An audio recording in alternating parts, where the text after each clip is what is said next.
What's up, everyone? Welcome back to another edition of the Apex, the podcast. Ladies and gentlemen, the last chance qualifier at EWC is in the books, and we have our finals lobby. We're going to go through all of it here in just a moment. To everybody who stopped by and watched me and Dawn do the live watch party, thank you guys. We appreciate it.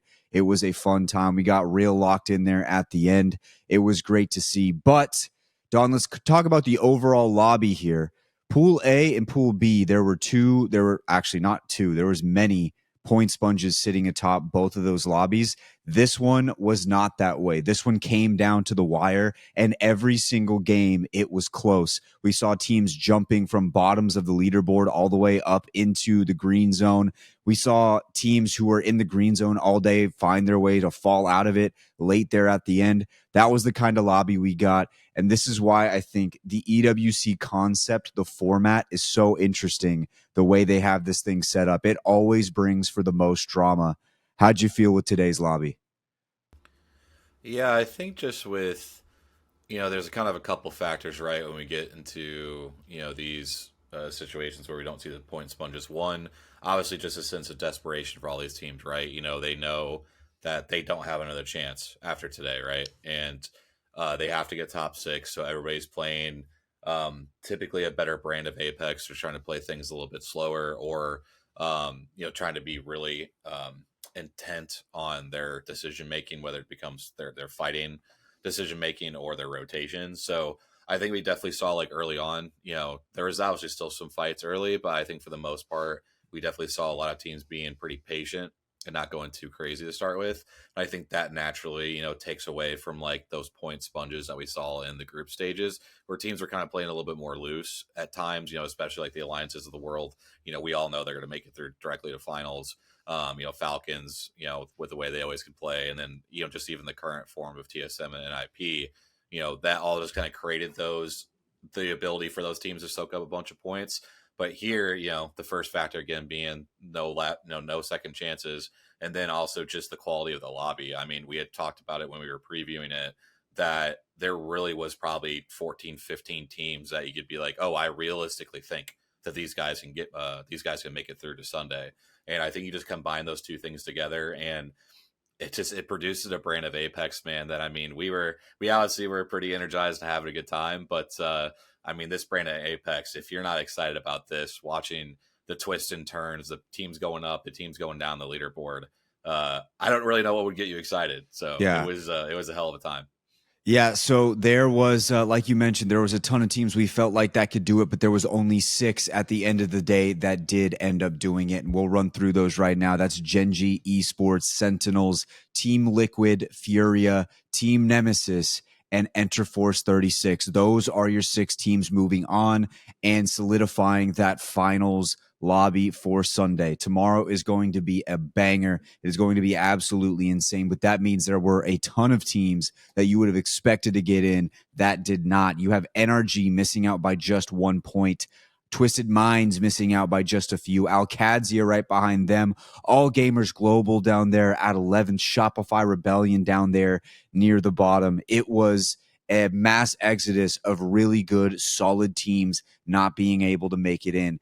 And really, when we look at the overall sense of the lobby, there's actually an interesting factoid about this thing. In game 1, the first place, second place, third place, and fourth place teams all ended up making it in the top 6. Who would have thought that first game would have every team from there? Enter Force 36 was able to win that first game. Second place was Sentinels. Third place was Team Liquid. And fourth place was Gen.G. Just a little interesting thing about that lobby. Absolutely insane. But let's kick it off with our winners here today, Gen.G Esports. Now, Don, they weren't necessarily sitting that far, they weren't sitting in first place most of the day, to be honest with you. It took them a while to get into their zone, into their groove, but when they did, it was absolutely domination, and they end up winning it with 95 points. The next closest team had 87. What'd you see from Gen.G Esports today, a.k.a. Green Stego? Yeah, so I think with them, I had got the chance to hop in a little bit for B-Rad's stream yesterday, and I had mentioned, that was definitely one of the teams I was the biggest surprise for me with how poorly they had done during the group phase, because I really thought they could be a team that qualified directly to finals. And I had mentioned, can they avoid kind of like the overending at times? Can they make the right decisions? We saw at the Open that they were able to make the finals and they got a top 10, but a lot of their decision making in the finals lobby was definitely not to be desired, just because of the way they were landing on Falcons in really bad spots. They landed on SAUL in a really bad spot and really ended both teams in those situations. And I think we just saw maybe a little bit of a change up with their strategy, maybe getting just that 10% less aggressive at times and playing a little bit more positionally. We expect a lot of their points typically to come from kills, and they get 95 points today, and 48 of those are kills. So doing the math there, you got what is that? I mean, I'm trying to do the quick math. There's 43. We know that's definitely not right. There's math there that we'll figure Every it out. time we try to do math on this pod, it always fails. It's really bad. That's why I don't even try. 47. Anymore. It's 47. We got there eventually. Cut me some slack. I've streamed like 20 hours this weekend, but no, it is getting 48 kills, 47 placement points. I mean, it's just the balance that you're looking for during these types of situations, because obviously you're showing it with winning 3v3s. You're showing it by getting late into the late game, and it was just an overall very well-rounded performance. Again, I think just slightly ticking back the aggressiveness at times and playing a little bit more for position. We had saw, for example, for that Geyser game, they end up getting that towards that back building, and we really didn't hear much then from Gen.G in that game, right? And usually early, especially in the group stage round, it always seemed like they were in the kill feed early on. They were running into I think it was JD Gaming potentially early on quite a bit. It was another APAC South team they kept running into early on, and it was just like, man, like they just don't seem to be winning like any of these fights early, and you think they maybe try to like switch things up, and I think they finally realized like during this phase of the tournament that just taking it down just a little bit with the aggressiveness, focusing a little bit more on your quicker rotates, it absolutely blossomed into a overall very, very solid performance. And again, we kind of just always saw them in that top 6-7, but you're right, it wasn't really like they dominated for the most part. They had a couple good games to start with. They dropped down in game 3, bounced back in game 4, and it kind of was just this ebb and flow throughout the day. But then we got towards the end with World's Edge. They had a 21-point game 8. They had a 20-point game 9, and that's really kind of what sealed their ability to win out the lobby. So a great performance from them, and honestly just really put a cap on a little bit of icing on the cake for the region, because they have 5 teams, which is the second most of any region of the 4 regions of teams in the finals. And when you go 5 for 8 for people a lot of the times that don't really, I don't even want to say respect, but don't really like put in mind about how good APAC South is, I think this really just stamps a claim that right now they are the second best region in the world behind the Americas. And it was just an overall great performance from them, and it's been a really great performance from the APAC South teams. Yeah, and then we move into the second place team here. That was Sentinels. Team Sentinels kicked it off with a second place 12-kill game, and they also had a win here. They had just about everything that you would have not expected them to do after their first day, and they completely flipped it around and played absolutely out of their minds, way different than they played in that Pool A. And it just shows, like, sometimes you just need a little bit of time, and the fact that they were able to sneak in there in that 17th position and make it to where they weren't going to be eliminated early. This is the team that we had been seeing in NA all year. These random performances of just absolute greatness, team fights together, getting a lot of kills, stacking the KP up. And then also, they didn't just get kills today. They had a lot of really high placements. They had second place, third place, first, and third. They had a lot of good placements. Even in the final game, they got 5th. I don't think they had a kill. They had to walk in. They had like a really bad walk in on World's Edge, but it doesn't really matter. They were putting all the pieces together, the pieces that they could not find in their pool play. And it was fun to watch, man. And there was a moment too, and I think this was the key for me watching Sentinels, right? Is I had been asked by you during the stream, I think it was like after game 6, what's going to happen here? Like, what do you expect? And I said, I expect to see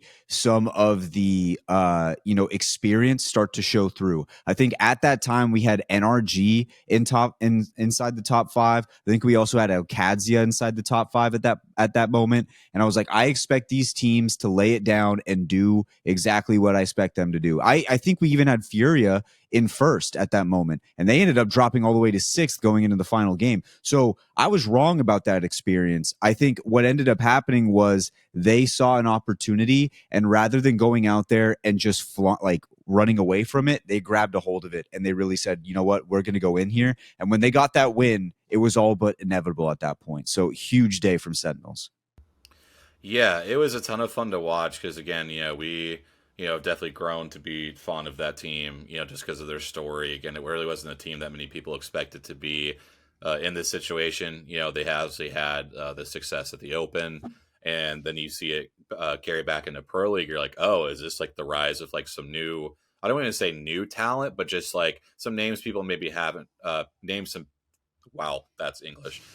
Names that people have not uh, really talked about much. And it was a roster, again, that if you watch Apex for a while, you've known the names, but they just really haven't had like those big accomplishments that some of these other high tier rosters have had in the Americas. So, everyone's really happy about it. And then they have an absolutely terrible regional final. They have a terrible group stage. And you're like, man, like maybe this is kind of the end of the road for this story, which would be really tragic to see because, again, you want to see new teams, you want to see new names take over the headlines sometimes because that's what obviously grows the esport. And then they just come out today, they win game one. It's like, oh shit, like we might be back on the Sentinels train. And they just do such a good job throughout the day, just being super consistent. I think they just had the 1-0 point game throughout the day, which again, when you get in these 10-game sets, as many of those games you can avoid, the better.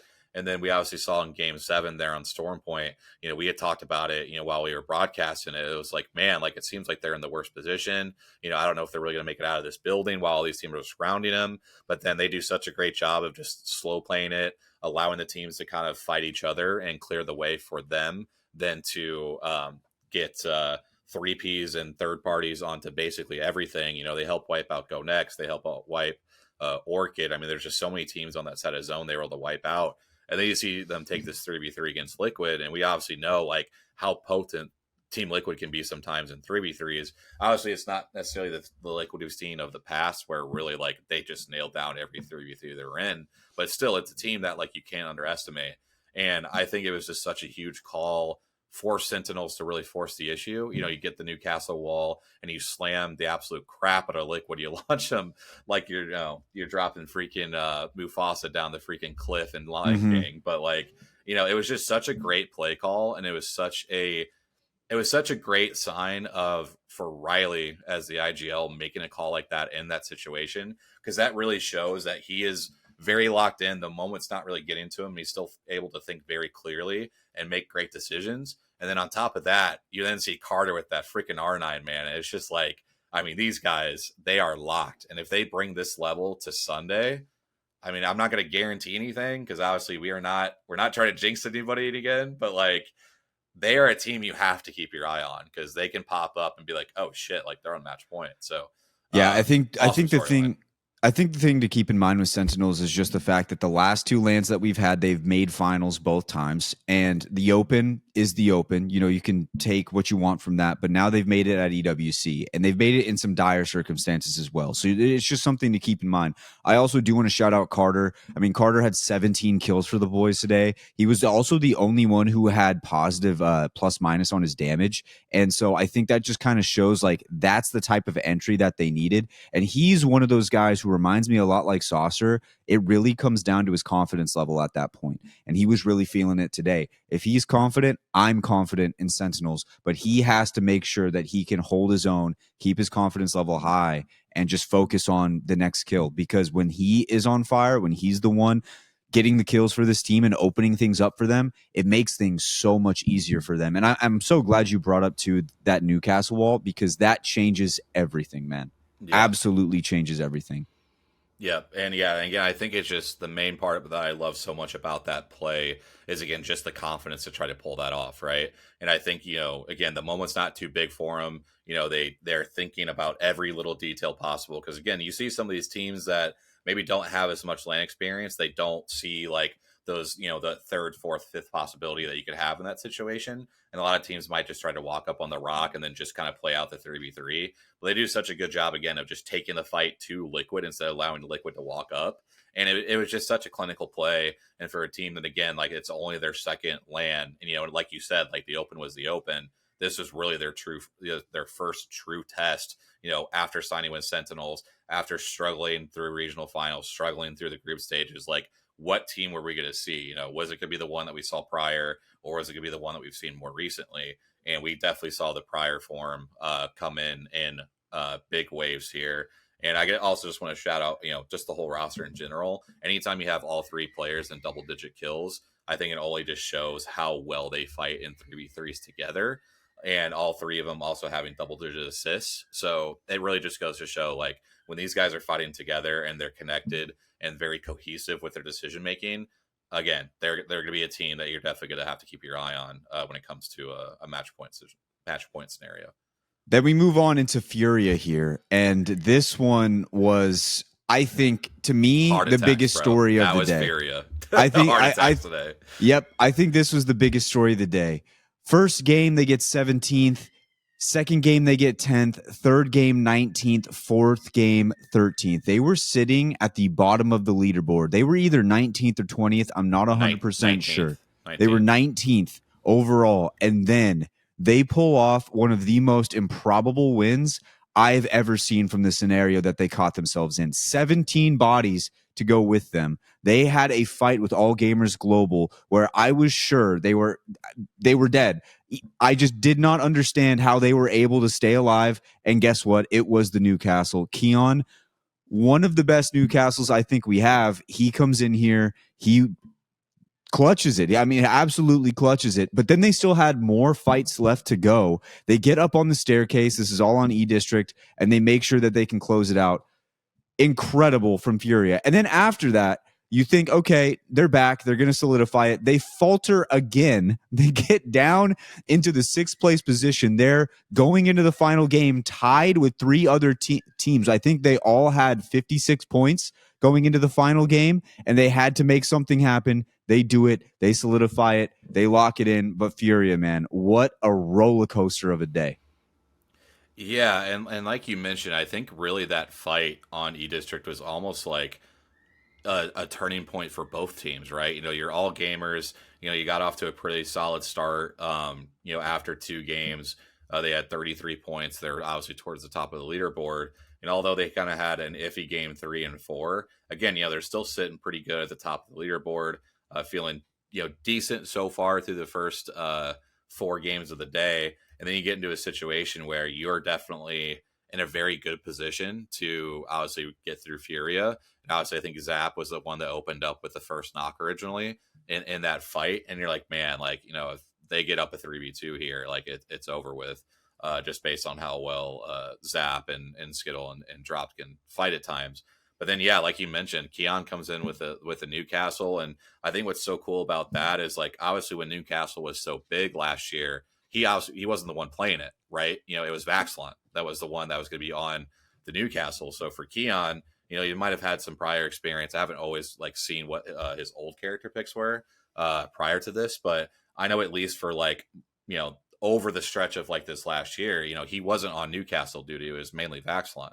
So to see Keon be able to bring this character pick in when obviously everything is about the aggressiveness. We saw Keon be the one was the kill leader for the team during Pro League. So you'd think he'd be the one on the more maybe aggressive characters, but he plays the Newcastle. And to his credit, after everything that happened, during the group stage, trying to figure out, where his head would be at after having kind of a medical emergency there during the middle of the game, for him to bounce back and play the way he did today, I think it's just a testament to his professionalism as a player, the kind of grit that he has. Again, he's been through quite a few different weird scenarios in his Apex career, from the situation he had with the guard and, separating with RKN, and then to obviously the situation here this past year when Vaxlon had got dropped and there was rumors that maybe Keon would get dropped as well. I think he just proves time and time again just the quality player that he is, and also just the headspace that he can find himself in to absolutely get the job done. And you're absolutely right. It turned the day for them. A 17 kill win will definitely do that for you. And it's always better to see a team like Furia make it into a finals, because again, with Keon, it's just such a good storyline. Then we move into some of these other teams that didn't make it, and some of the bigger names that were left out of this finals lobby. And there's a few. There's actually a ton of big ones here. I think the first one is NRG. They start off on the day. They actually get 2 wins, a 10 kill win and 11 kill win, and they still don't manage to get in. That's a byproduct of that 10 game set that's going to make it way more difficult to be able to get in here. And I think that just shows that you have to have a consistent day throughout the entire set if you want a chance to get in. When we're playing Pro League and you get 1 win in a 6-game set, almost always you're going to get yourself in a really good spot, at least for the rest of the day, to get yourself some points. But here, that does not matter. There needs to be a lot more, because outside of that win, they also had some really tough games. The 17th place comes to mind. You've got the some of these other placements here. They just weren't getting the KP that they were normally used to getting. And they end up missing it by just 1 point. But at the end of the day, they miss it. And Timmy's hanging it up in Apex Legends for right now. So it was a tough way to go out, because you obviously at least want to see him get into the finals lobby to be like, all right, let's have a nice, good send off. Feels like we got robbed of that a little bit, but NRG just didn't have it today, man. Yeah, I mean, we definitely saw at times, obviously, the good version of NRG, right? We had saw the win that they had on Stormpoint, fighting on the cannon at Devastated Coast. It was a really good 33 they ended up taking for the win. We obviously broke that down during the stream of how well Guild did, how well Timmy did, and how well Sykes had done. And you really felt like that was going to propel them, into qualifying. And obviously they were sitting pretty good after that. Like I mentioned before, with Sentinels, what made their day so good is that they only had the 1-0 point game. And I really feel like when we have a top 6 situation, you really can't afford probably more than one, unless you just have some absolutely like 30-40 point nuclear games, which obviously is extremely difficult to get at this stage of the tournament. And with NRG, they had 2. And I know that doesn't sound like a big difference between 1 and 2 games, but essentially, like, you're handicapping yourself to where you're only getting 8 games worth of points, where everybody else in the top of the leaderboard is getting 9 or 10 of their games where they're getting points at least every single time. So it was just a tough situation for NRG, because it really felt like they should have been in the top 6 based on kind of where we were seeing them on the leaderboard most of the day. But again, when it comes down to it, it's just going to be some of those tiny decisions throughout the day that, what if this happened here? What if this happened there? And I know one comes to mind for me, in that Geyser game, when they had Enemy by himself just outside the building, and they go to try to wipe it. I believe it was Timmy that went down. And that really just can't happen when you're fighting a solo, right? From all accounts of what happened, it sounded like Timmy was calling for them to all push out the building, but then they all weren't in sync, and the timing was just really bad. And so one of them goes down, and that just leads to them not being able to walk up together. I think it was in Guild that got picked off by Team Liquid walking in, and then eventually Sykes is killed as a solo. And you just wonder, if they don't go down originally to Enemy, what does that walk-in look like? Are they able to get into a better position together and gain, at least one more placement, right? So it was just those little things, unfortunately, that can pop up. And when, the things are so tight and the leaderboard is constantly changing, it only just takes those 1 or 2 plays throughout the day that either keeps you in or knocks you out. And again, we, in terms of the Timmy thing, obviously we're selfish as fans that, like, we do hope we would see him continue playing. But if this is actually it and he doesn't come back to play, it was an amazing story to watch. Obviously, from him coming from the LCQ with Design and Enemy, and then becoming one of the biggest names in competitive Apex. All of his teams he usually was playing with would be doing well. And we obviously saw them compete for, top 3, top 4 at a couple different lands. So he'll definitely sorely be missed, just because of the competitor that he was and the ability that he brought to competitive Apex. And we'll just, we'll have to see kind of how things are moving forward. But I think we're all just lucky that we got to watch him play, right? And he's definitely a guy that we hope to see again. But if it's not, then we at least were all better for being able to watch him play. So 1,000%, 1,000%. It was always going to be. I think when he first came in and burst onto the scene, I don't think we expected him to have this kind of impact. But I said this. I brought up the Hall of Fame, the fake Hall of Fame that doesn't exist. But if you did have a Hall of Fame, I think he's in it just because the amount of eyeballs he brought to the esport, and also the amount of passion he showed, and the different rosters he was able to be a part of, and some of the performances he had in these group stages, man, were absolutely insane. Even those finals lobbies, there was a lot of opportunity there that, those are some big what ifs. If we look back at the biggest what ifs in Apex Legends history, is like, what if, these certain things take place? Lots of different ideas could come from that. But definitely tough for NRG. And it just feels like, once again, like you said, you just can't have those zeros. At the end of the day, you just can't have even one of those zeros if you want a chance in an EWC format, because the top 6 is so much harder to get into. It's just it's a gauntlet every single time. It is a gauntlet. Twisted Minds, Alcadzia come to mind as well. All Gamers Global, Game and Gladiators. That's another one I wanted to talk about a little bit, because they seemed like they were in prime position most of the day. They were sitting like in a pretty decent spot for most of it. They just kind of fell out at the end there. I'll kind of let you take a pick of which one in the bottom, the bottom teams that didn't make it in that you wanted to talk about before we go in and talk a little bit about this finals lobby. Yeah, I mean, I think for me, I think we have to talk about Shopify. I think we'll definitely get to these other teams you mentioned here in a second, but I'll I know you're putting your hand up on that one, but at least to focus on the gameplay part of it.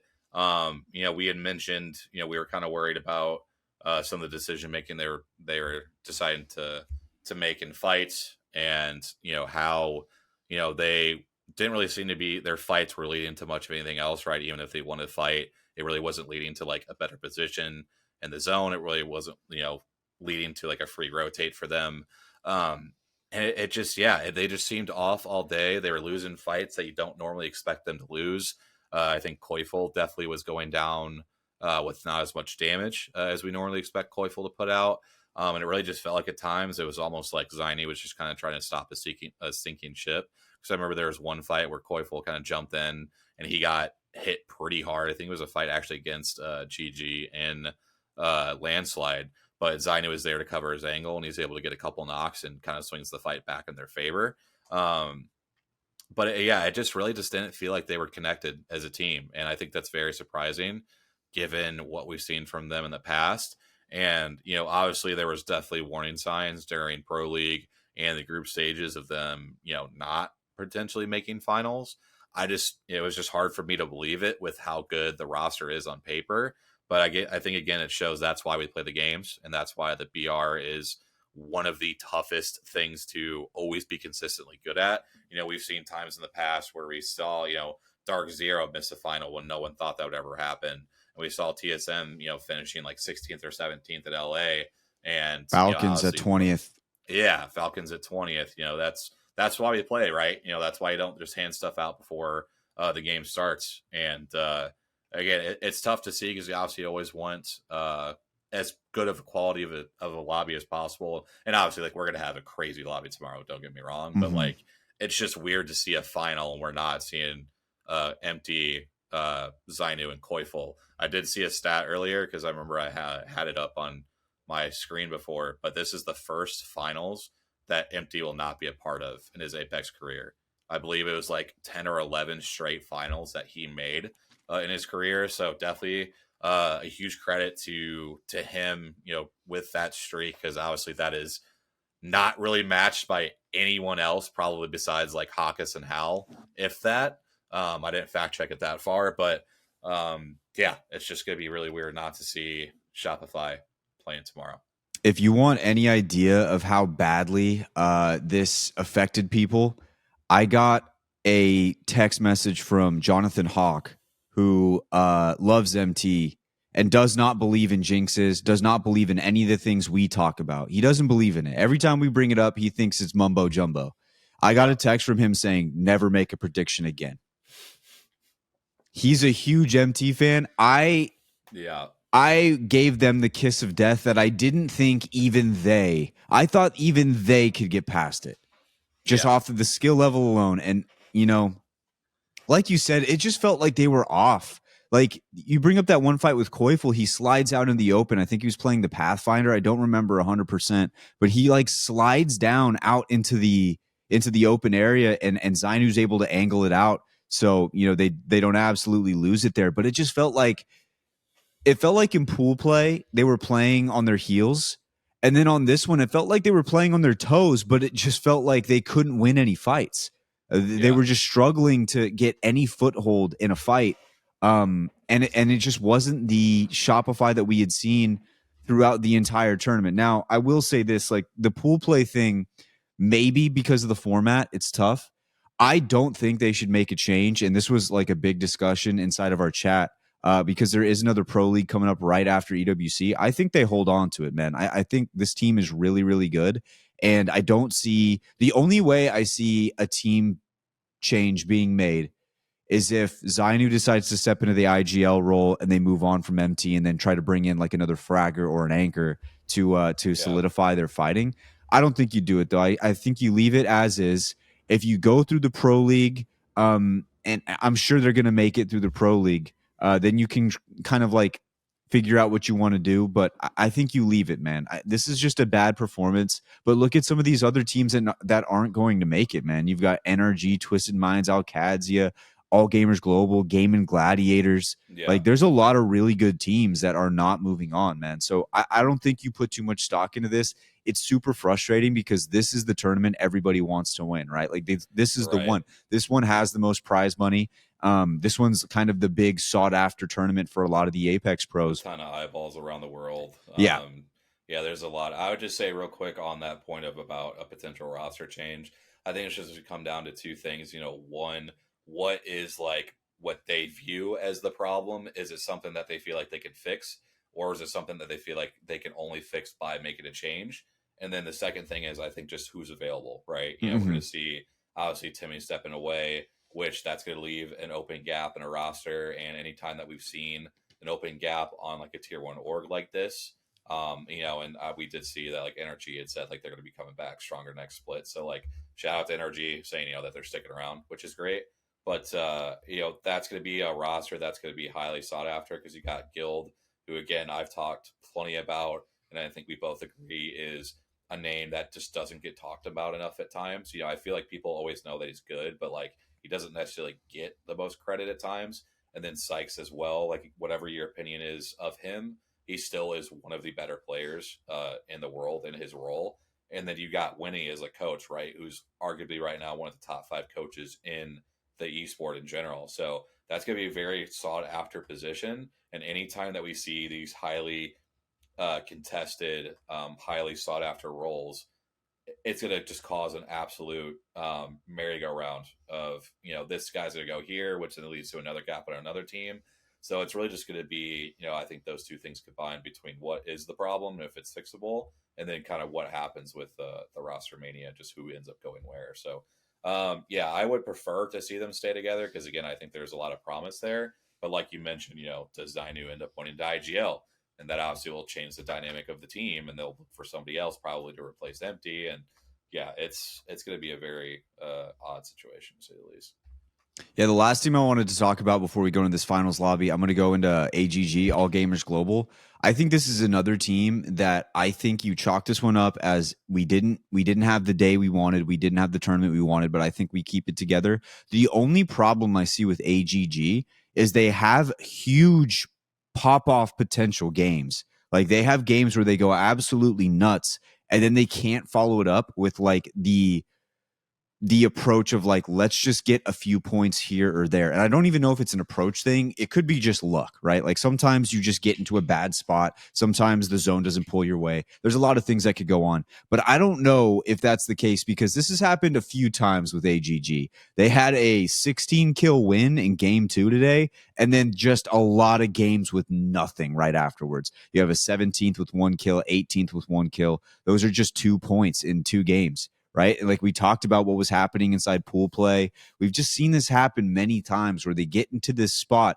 And in pro league when they were doing this, they would have a game that they would win, they would get a shit ton of points, but then if you looked at the rest of their performances, it wasn't like nothing jumped off the page. It was all kind of just like all right, we'll take the points here or there. I think they just need to focus in on keeping the vibe right after a big win like that, not getting too high, not getting too low.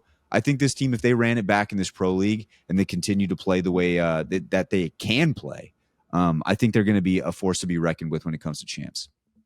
Yeah, and like I said, I don't really know 100% like what the quote unquote problem is. Like I said, I would have to go really look at their VOD to see. But again, this is the second time now, like you mentioned, that we've seen them have a big pop off game and not be able to to back it up. They had the 28 point game two, and then if you just do the quick math, which I actually got this one right this time, they had 32 points across their other 9 games. And that comes out to less than a 4 point per game average, and you just can't have that in these longer sets where you have these other teams that are continuously stacking points. They have kind of those multiple pop off games.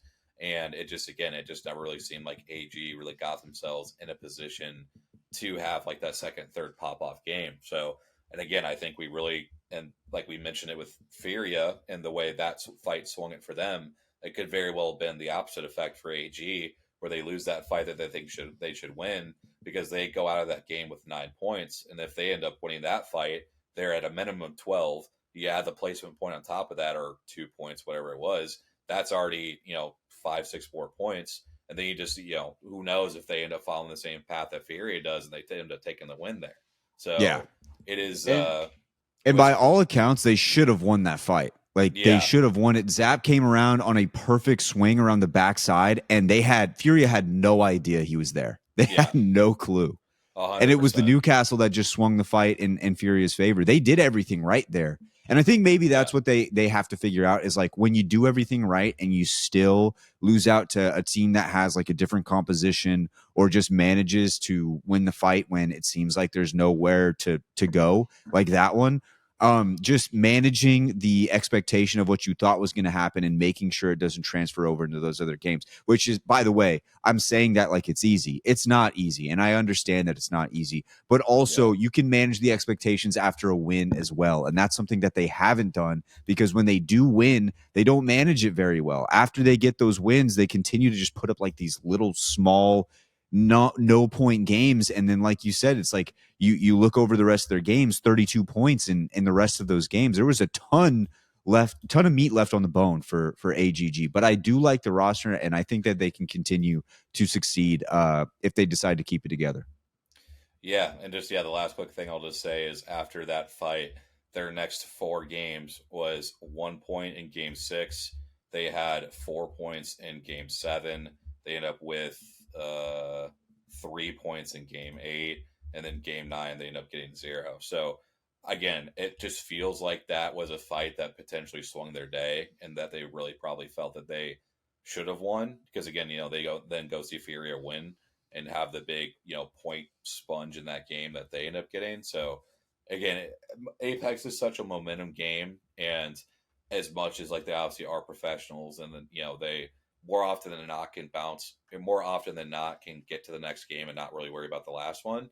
When we have the stakes this high and you're in that pit, you got the fans all cheering for you. Like sometimes it just spirals the other direction. And so I think that was just a case potentially of what happened here. And by the time they got to game 10, they tried to kind of, rescue those final few points. When you get so many teams that are desperate, in games 9 and 10, it's really hard to pull off the win. I mean, we literally saw Liquid and the whole story that they had to go through in that in that last game, and E36, the whole story they had to go through that last game just to barely qualify. Liquid is freaking down to a solo. They're fighting down in the lava, just trying to stay alive. They somehow get a reset in the middle of the lava down there, and they, thankfully for the Sheila, just started burning the crap out of everybody. And they had E36 running the freaking Olympic marathon, just trying to run around staying alive as a solo. Like, so many desperate things are going to happen in that last game that like you don't want to leave it up to chance, and unfortunately that's just what ended up happening for AG. Yeah, I'm gonna need a Jayhawk or a Jumba video that I'll definitely watch on that E36 run We to have to it see in that that final pathing game. because that pathing Yeah, had to be insane in that I game. thought I thought it was over. I thought he was dead so much earlier than he got out. I kind of like stopped paying attention to it because I was just like, all right, well they're gone, and that's going to be big. But he managed. Well, I yeah, can't because believe it. like just thinking about it, they died what over in Mirage, right? Like the Hmm. two that died in Mirage. He goes, rotates on top of this track at staging, goes into thermal station, has to hide because he has GG and Mouse shooting at him. They thankfully get distracted by each other, so then he escapes. I think he went to maybe like tree to res or something like that. But then they end up somehow when you see them next, they're like going down to the zone multiple times by like lava siphon, try to use the Mirage. They end up sneaking up behind Evos that was fighting in the choke against another team. And you're just like, how in the hell are these guys still alive? Like, Yeah, what in the hell? It was just honestly, crazy. the Pathfinder zip, the fortified zip line might have saved his life because Yeah. Gaming Gladiators was on his ass like early. Yeah. They heard him very quickly, and they as he's running through at not state is it staging? I think he was running through staging going down towards thermal station. Yeah. He was on the tracks of staging, I'm pretty sure. And then he went down to the lower part of Thermal Station. That's when they He really gets started to down snipe there at and him. he's getting shot at by two different teams because there Yep. was a team inside the There's pylon Mouse. at Thermostation. Yeah. So Mouse is shooting at him. He's got Gaming Gladiator shooting at him. He was down to his final few health points. He was like absolutely fucked. He hides in the corner, and then Gaming Gladiators just decides, nah, we're not going to look for him anymore. They go back, which probably is a smart play, but in hindsight, maybe not, because then he's able to get in there and he gets him into the tournament, and Gaming Gladiators is out. So man, it was that one was crazy. That one was Yeah. absolutely crazy. There was I mean, so just that many whole moments like game that 10 today. was insane. That whole Hmm. game 10 was insane because, like I said, you had Liquid, fighting for their life on the low ground, and they pull off a crazy res. You had Go Next that were surviving till the end, trying to make a miracle comeback. Through all that, you had Team Nemesis that was going pretty crazy. They got 7 kills in that entire sequence, and again, just the whole trek of E36. It was almost like the the games that we had saw during the group stages. Just like you get to these game 10s, man, after so much Apex has happened, after you get all these crazy character bans, it's just like, holy shit, like what the hell is going to happen? It's almost like anything that you practice is just like out the window. And it's like, all right, let's just survive this random ass pub game that I'm playing. And it just Yeah, so happens that, we're competing for $2 million. Like it's crazy. it's absolutely insane. Now, Don, we're gonna move in here to the finals lobby. This thing is stacked. The open was the open. This one's stacked. We have some big names here. We got 100 Thieves, Alliance, E36, Fnatic, Furia, Gen.G, Kenotrope, Navi, NIP, Rival, ROC, I'm Rock Hard, SAUL, Sentinels, Falcons, Liquid, Team Nemesis, TSM, Virtus Pro, VK Gaming, and Wolves Esports. We have some heavy hitters. This one's going to be big time, and I honestly don't think it's going to come down to like we've seen today. There's going to be like, oh, there's a guy who they're just trying to manage their expectations in a 10-game set. I could actually see this one ending in like 6. Yeah, I mean, I think everything is on the board for this match point final. Because again, if we obviously see Alliance or a Falcons or somebody of that nature, even like an NIP, get out to that hot start again, there's a very good chance that we could see this thing end really early. But again, with the quality of the lobby, I think it'll be a little bit different. Obviously, from the open, we'll have a lot more experienced teams, in this in this finals lobby, and I think that it's gonna be either one of these things, and I know this sounds like really redundant. I'm sure everybody says this, but it's like it feels like it's either gonna be like over in 5 or it's gonna be over in like 13 again. Like Mm-hmm. I don't really think there's really be like this middle ground because I feel like again there's just so much talent that again if there's a team that gets off to a hot start and just happens to pull off a win early because maybe somebody loses track of the character selection again and isn't entering the right team at the right time, but I just feel like for me, if I had to guess, I think it's going to be the latter. Again, I think that as good as Alliance has played, as good as Falcons has played, as good as NIP, TSM, all these teams, I just feel like we're going to get into this finals lobby, and it's just going to be an absolute bloodbath once again. I just expect this to have a lot of teams in the conversation. I think it's going to be a lot of desperation. Once we get to like game 6, 7, and 8. And I just think it's going to be very difficult for a team that gets out, early on match point to be able to close it out. Because I think most times on match point finals, the team that ends up getting to match point finals first definitely has a very difficult time closing it out early. Because, I mean, we saw with Optic Gaming how quickly they got to match point. They had multiple chances to close out. They weren't able to do it. We had saw Alliance at Champs get out to match point early. They weren't able to close it out at that point. It's just so difficult when it's just you in the lobby and you're battling literally against 19 other teams. And everybody knows that you're obviously on match point. They know where you're landing. They know where a lot of your rotates are going to come from. So it's going to be one of those situations. I think we're going to see a longer lobby. But again, it's still with as good as some of our top teams have played. Everything is up in the air for how this thing could end tomorrow. No need to go through and try to reinvent the wheel when it comes to talking about what's happening in this lobby. It's very simple. Who we got? I have to pick a whole new team.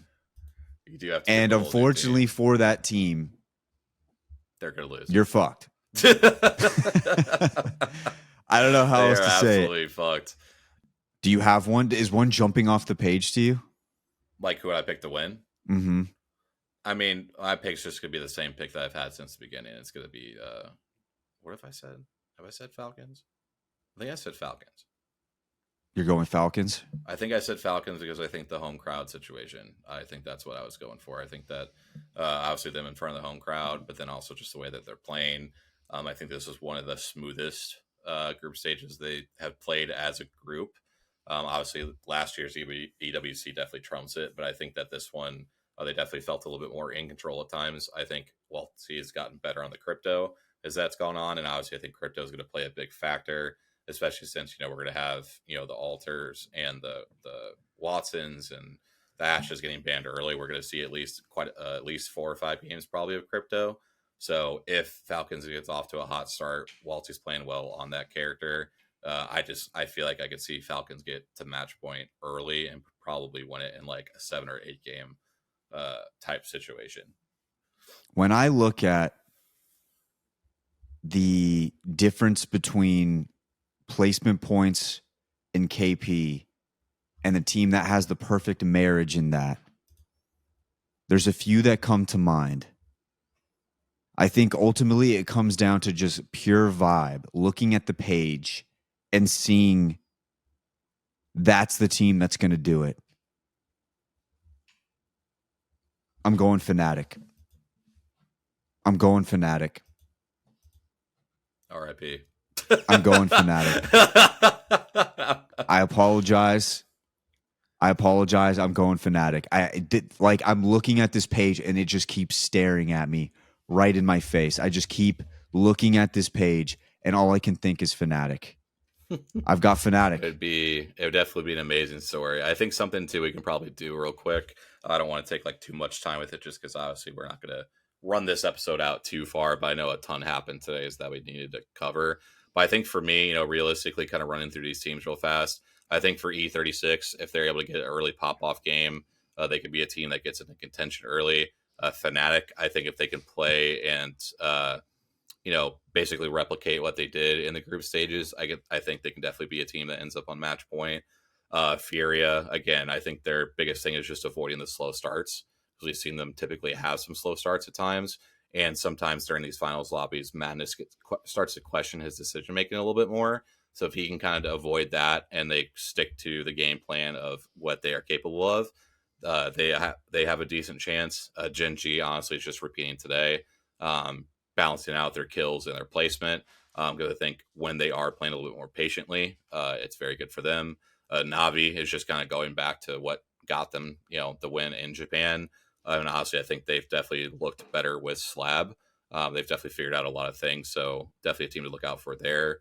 NIP, honestly, is just repeating the performance they've had recently. Just an all-around very good 3v3 fighting team.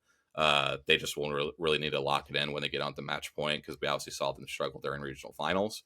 So that'll be a big thing for them. Falcons, we don't really need to get into it. TSM, it's literally just repeating their performance that they had in the group stages. And then just hopping over to the other teams. 100 Thieves is just hoping that Phony is 100%. And then after that, just let your 3 top players that you have take over the lobby. Alliance, we don't really need to get into it. Rival Esports is probably another team that probably won't really be towards the top of the leaderboard, but I think they could be a team that could potentially steal a match point final situation like we had seen like a Congarna, when they had won the online tournament. I think Rival Esports is definitely a candidate to kind of win that type of scenario where it's like game of 11 or 12, because Rival Esports just does a really good job of hanging around and being able to be in the picture. Again, they kind of hung around like that 5th, 6th, 7th territory to get them qualified directly to finals. So definitely be a name to keep an eye on. ROC honestly is just keeping this consistent performance, because we've seen a lot of these match point teams are the ones that are able to stay consistent over the games. SAUL honestly is just avoiding some bad luck at times. Again, I think there's a lot of good potential with that roster, and it's really just about avoiding the slow starts. Liquid just have to get better decision making when it comes to their fights. VP, honestly, just coin flip it. We'll see really good or really bad. That's just going to be how it's going to go. I don't know if you saw, but they drafted Northpad. Ooh. So they have decided to challenge Alliance at Trident, which I would think Mazer would have learned by now, but he's taken on that challenge. So we'll see if that even maybe throws a wrench in Alliance's game. And then VK Gaming, it's honestly just, when you get into that situation, can they be clutch enough to make that decision that wins them LAN? Again, we saw Japan. They're one of those 4 or 5 teams that piled up on that spot that ended up winning Go Next the game. Can VK Gaming just clutch up when it matters most? So I do expect them to get there.